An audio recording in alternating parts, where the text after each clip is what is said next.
Yet another museum of Western heritage.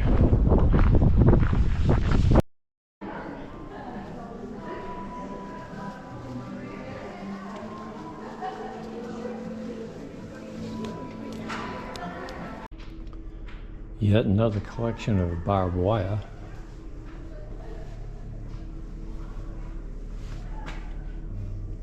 Another sheep wagon.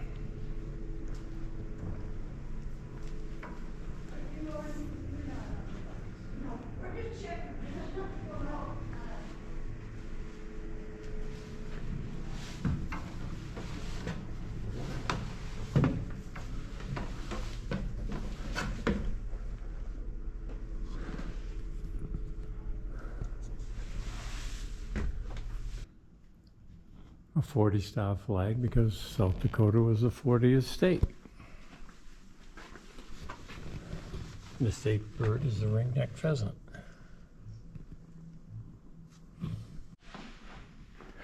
You say you need a saddle. They may have a couple. These are saddles for winning assorted competitions.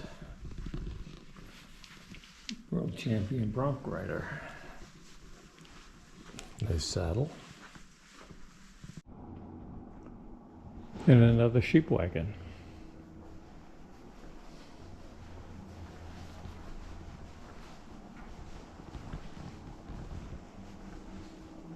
This one's, well, restored, but not authentically.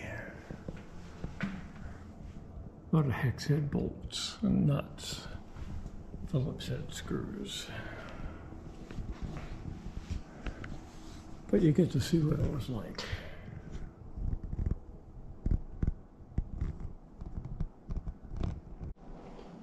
Okay, we'll start here.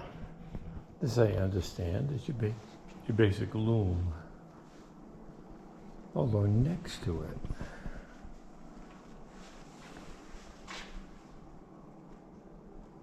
I'm not sure.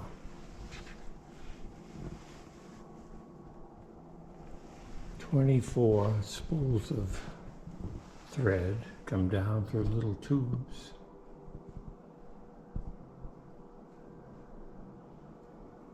I don't know. You can't do anything because if you tried to braid them, as soon as you braided them, you couldn't braid as you pulled any more out. So maybe it's just a way to set them up to put on this thing. Do this and you wind them up 24 at a time. Or you feed them into this directly 24 at a time. I don't know. I can't say as I've ever seen a typewriter like that before for wide documents.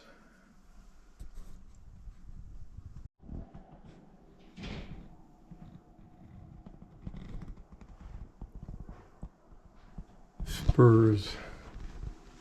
Who knew there were so many different kinds?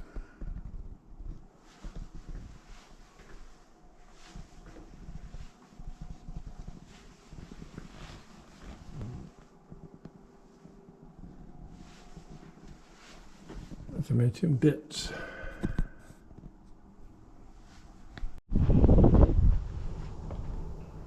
Crow Creek School.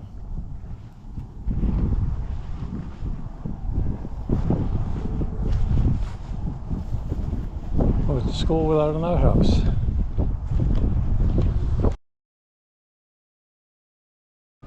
Day 39. Yeah. We're at the fish hatchery.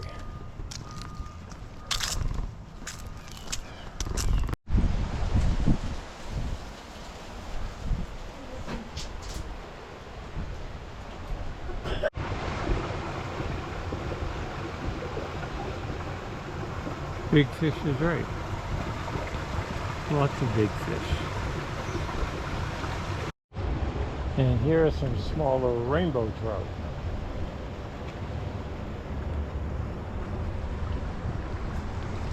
has are these over here.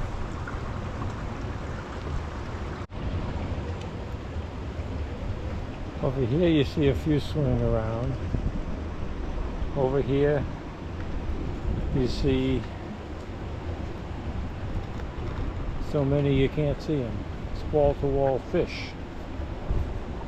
Right now we're on a wild goose chase looking for the overlook. It's supposed to be up, but come up and now we're going down. I guess I go back up over this way. We'll see where it leads. Jim Kelly Overlook.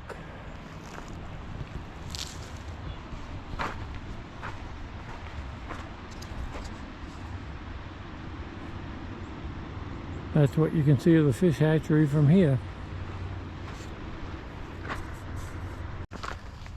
This is the ledge, but it's all thin layers. It keeps breaking off.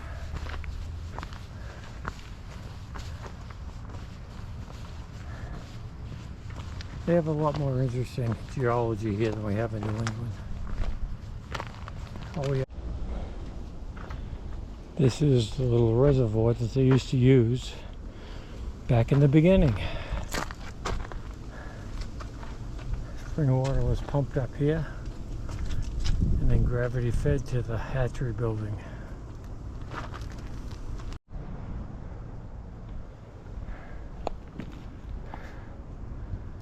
The view into the reservoir. Once you have all these fish at the hatchery, how do you get them somewhere? Well, back in the beginning, you used rail cars.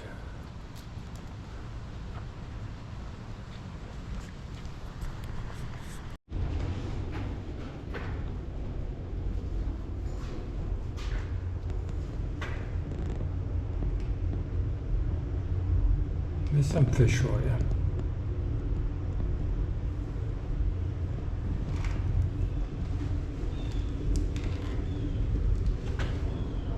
Do you have anything to say? No.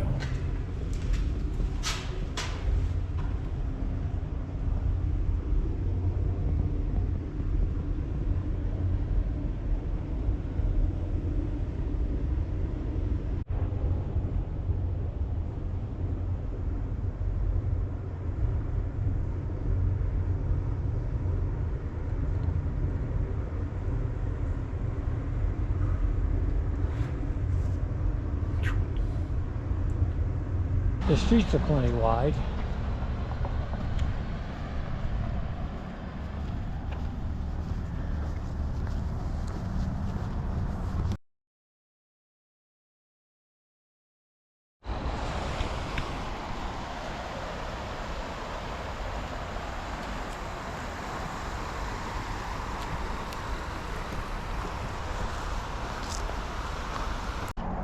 Oh well. My phone went dead. No Strava track to find my way back. Just have to rely on my native instincts as a hiker.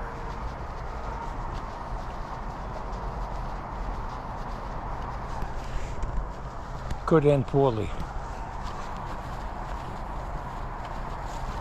Amazingly, I believe I found the way back to the campground. I'm so relieved. I thought I was going to die out here tonight, but it looks like I'll make it.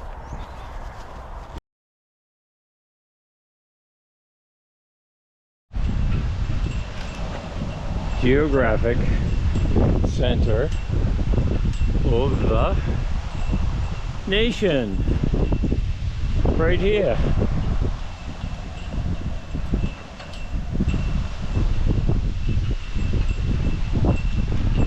Belfort, South Dakota. Well, I'm gonna go stand on it, love.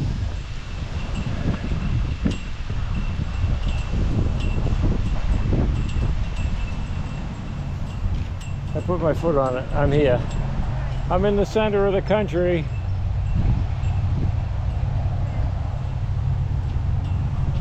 Now we have to go to that other place in Kansas. You did it, I gotta do it.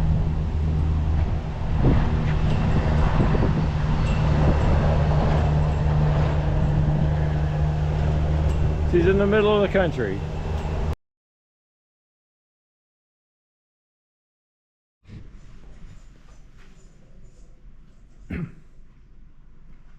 In our quest to see every one of these safes that's in existence in the world, the Belfour State Bank. But this one has the name on it. Victor Safe and Lock Company, Cincinnati, Ohio. So we can go back and look it up and find out a little bit about it.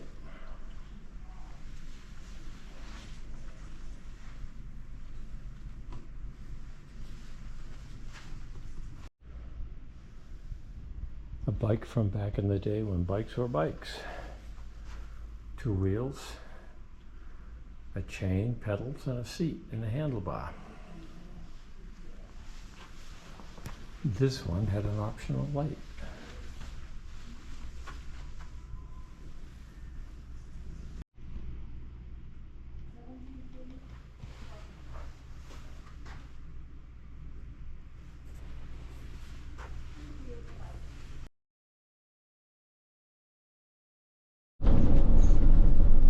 Fire danger today is extreme. Day 40, Spearfish Canyon. Let's cross the road before somebody comes along.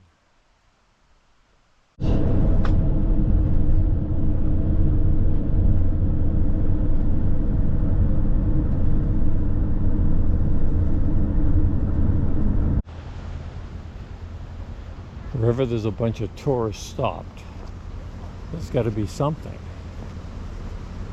Sometimes it's something good.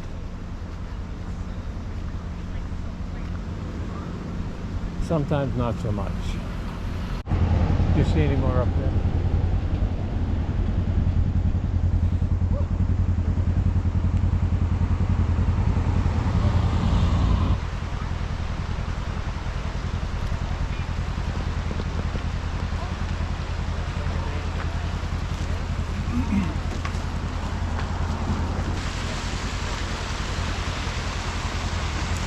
There's another one down in the water almost, right near the water.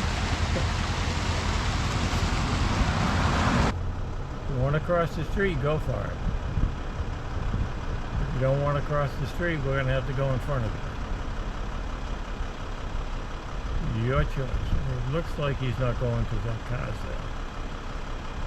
I suggest going or stop and stop. Now that stop.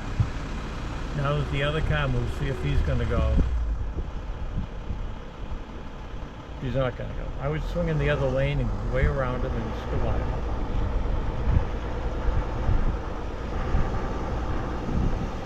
I know, all these cars think they had to cross the street.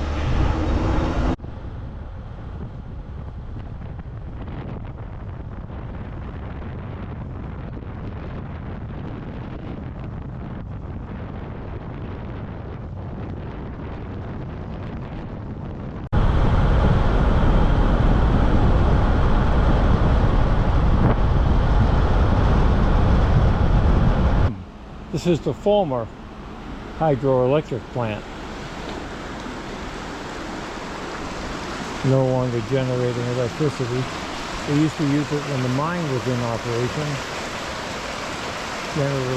Generated electricity for the mine.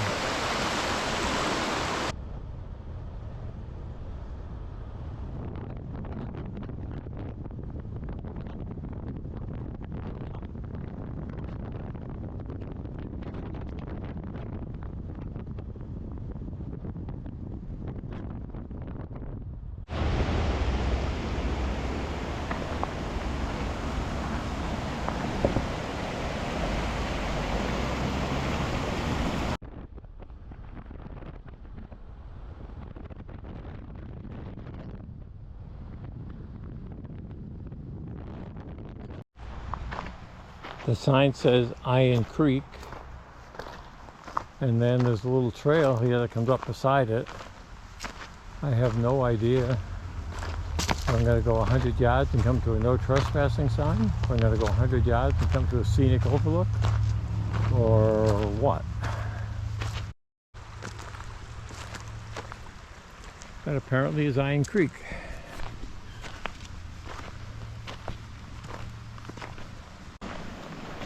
This is a little, actually a bike trail that follows Iron Creek, which is a feeder into Spearfish Creek.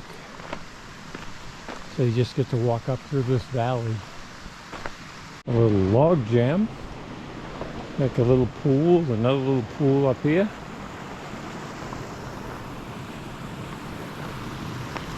Cliffs on the side.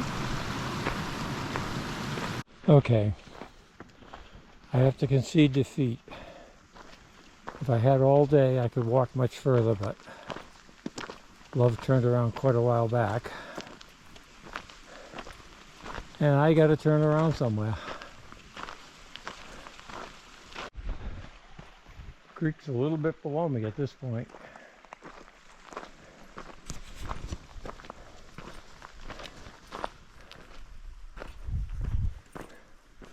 Rock wall on the right hand side.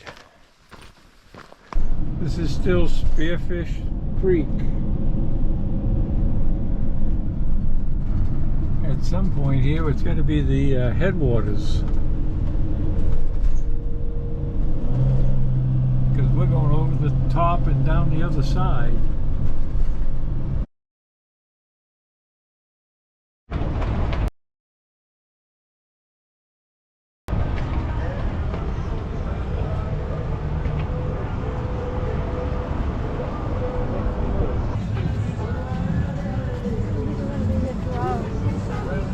Fine. Little bars and casinos and no restaurants.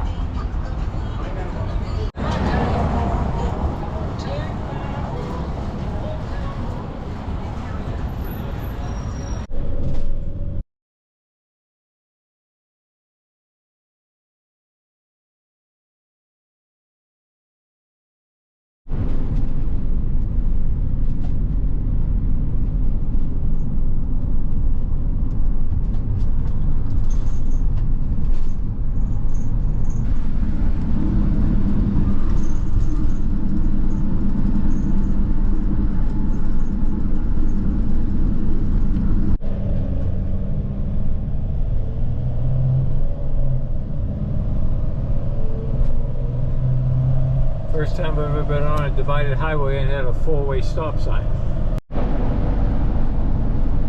Over here we have rolling prairie. Out through the dirty windshield, you see mountains in the distance. And ahead of us. Our third night at the campground, and this will be the second night that I've done the big nature walk instead of trail tracing.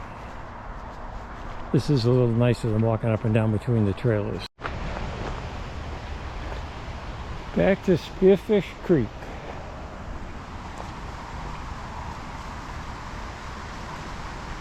Bigger here than it was up at the top of the canyon. And we're back out to the far end, where it turns into a concrete path that leads all the way to the fish hatchery. And I'm not going there 6 miles away.